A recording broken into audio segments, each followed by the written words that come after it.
Le livre Moïse.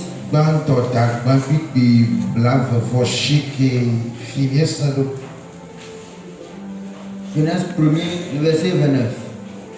En allant. Moi, c'est pas dans le temps que dans tout le monde va assurer qu'il y a tout. Tout le monde va assurer qu'il y a un événement. Et moi, où je peux voilà. Tabla vanchi qui alors la bonnier. Le blanc bonnier. C'est pas dans le temps que t'attends. Qui la bonnier. Moi, c'est pas dans le temps que t'attends tout le monde va venir. Et moi, où il y a Tu l'as et Maouirao. Dieu les bénit. Naïra Mioma. Naïra Nyeha. Apotɔ yira nye gbɔgbɔ nye luvɔ nye ŋutsi la nye susu yire nam.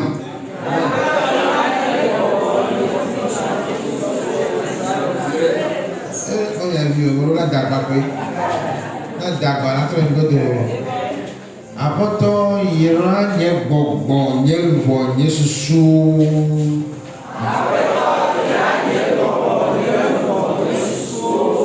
Amen, amen.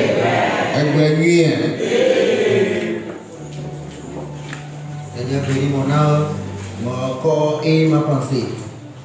Tete mau dɔla ɖe do. Et un ange de parut ɖe Maria dzi. sur Marie, à Marie. Ye wògblɔ nɛ be. Et elle lui dit, Woyra wo le nyɔnuwo dome. tu es bénie d'entre les femmes. Tia efia be kpɔ yayira. Tu es trouvé de la bénédiction. Esaya kpɔ yayira. Tu es trouvé de la bénédiction. Eye Mawu yira wo. Et Dieu les bénit. Let's go, come on.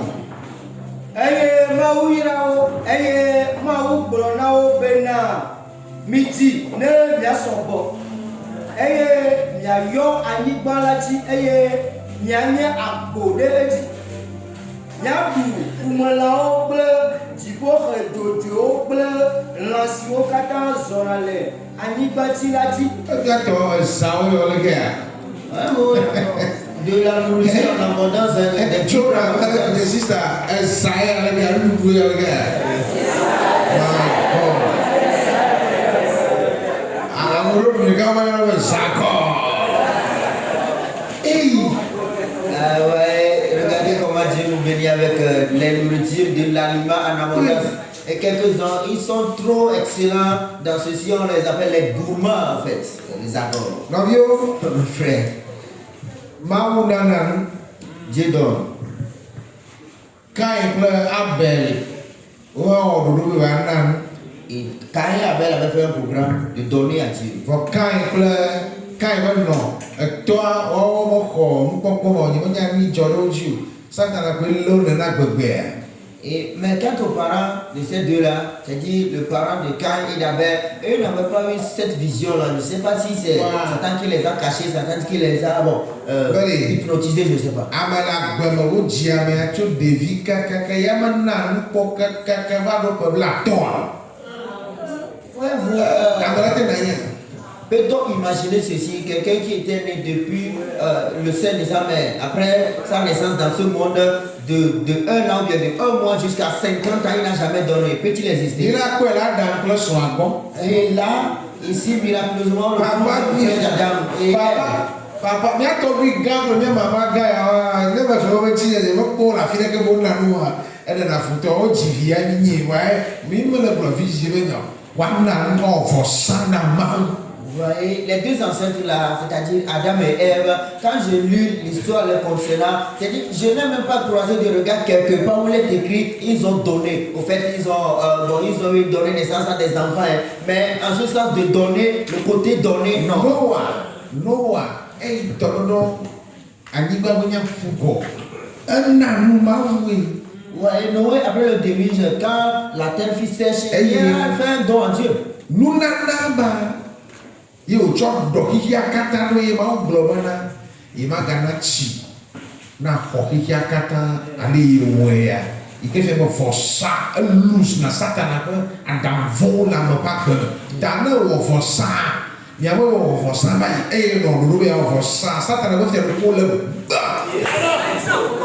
Alors, c'est pas le sacrifice que Noé avait restauré le monde entier. Et c'est parce que Dieu avait même juré de ne plus envahir, de ne plus laisser les eaux envahir toute la terre. Ça veut dire que quoi? Le sacrifice brise tous les mauvais desseins et les mauvais plans sataniques. Alors, tous ceux qui sont ici, les fidèles, vous les fidèles qui ont fait des plans, c'est-à-dire que vous avez une fois sacrifié, ou bien et dans un programme là, vous faites un programme de sacrifier automatiquement, sans même commencer par ça va le faire. Ici, vous voyez, le royaume se brise. Ouais, il y a un génie ou interprète à notre face. Alors, on dirait que tcha. Les miens jouent quand on va les choses. Come on, let's go.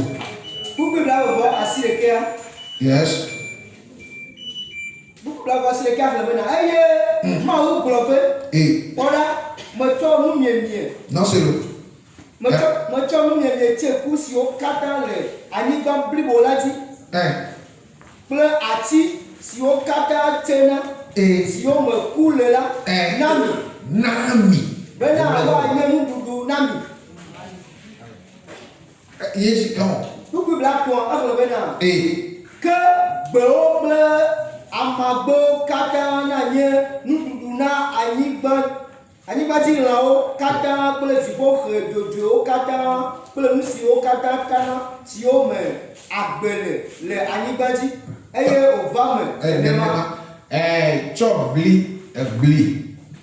fait de bli le bodzi va da ɖi kpɔ ɖe egbɔ ma gblẽ mangotsi ma kpa da ɖi wòava ɖu bliɔ. Bon, et c'est ceci, va sur le champ et puis cueillir les épis de maïs, venir les sécher pour voir si le chef ne va pas les dévorer et laisser de côté les herbes. C'est ce que Dieu avait dit. Voilà quel est le dessus. Maintenant, qu'est-ce qui se passe sur toi? Ouais, même les cafards se dévoreront ta pâte. Ils mangeront ta pâte. Et le chat dérobera ton poisson séché. Mais vois-tu pas ce qu'il a dit? Et Dieu était donateur.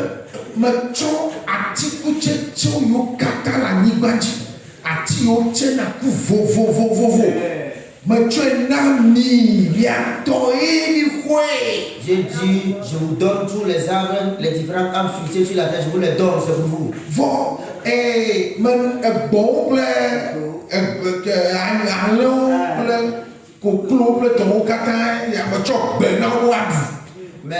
quant à tous les animaux sur la terre, je les donne les herbes à manger. Mango makpala na ye bola ma du mango agla ma patani poko ke ma na keke nous y a des ton ici. Alors aujourd'hui tu cueilleras de la mangue et la chèvre laissera l'herbe de la mangue et venir manger la mangue. Ça c'est quel esprit ça? Comment faire les conduire? Nous y a ton amade ma tcheju. Ça veut dire que ce qui est à toi quelqu'un l'a dérobé. Le gars ouais mangé agbelichi ma pa dadi autant choma mangé agbelichi ma pa la agbelme choma dadi na bon ike meleni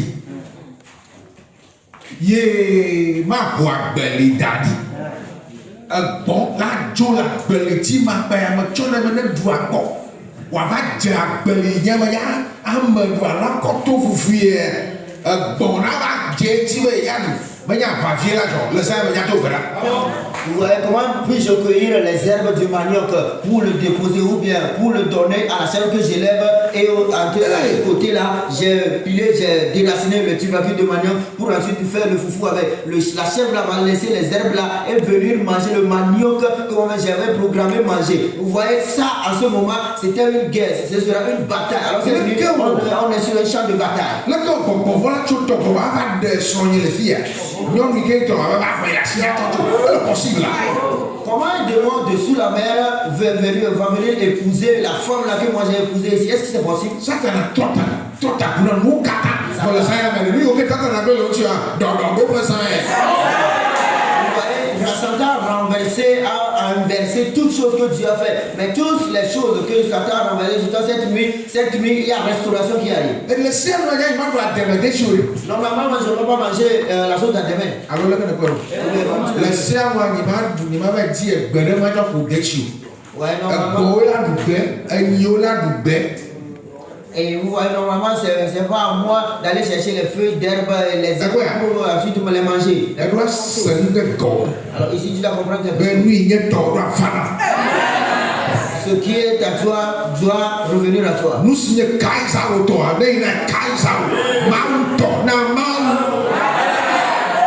Donnez ce qui est à César et ce qui est à Dieu à Dieu.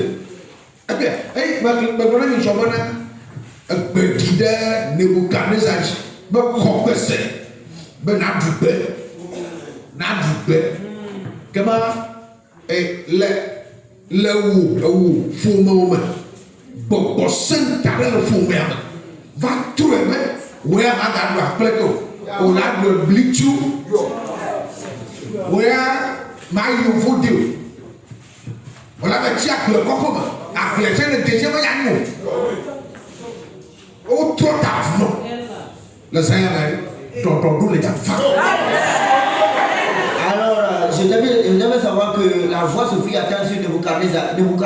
Écoute ceci. Et tu ne mangeras plus la pâte et tu mangeras les herbes. Alors, dans ta famille, il y a des démons qui font retentir leur voix. En ce sens qu'ils renversent ta vie que Dieu t'a créé normalement. C'est-à-dire qu'au fait, toi, tu dois voyager, mais non inversé pour que tu deviennes un cultivateur quelque part. Cette meilleure restauration.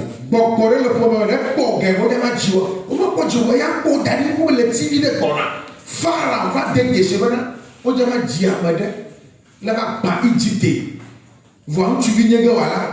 Ni nous avons ni Égypte, toi Israël, nous dit tu nous n'y a pas fou, mais ni toi aussi. Mais il y a que l'eau mal l'eau.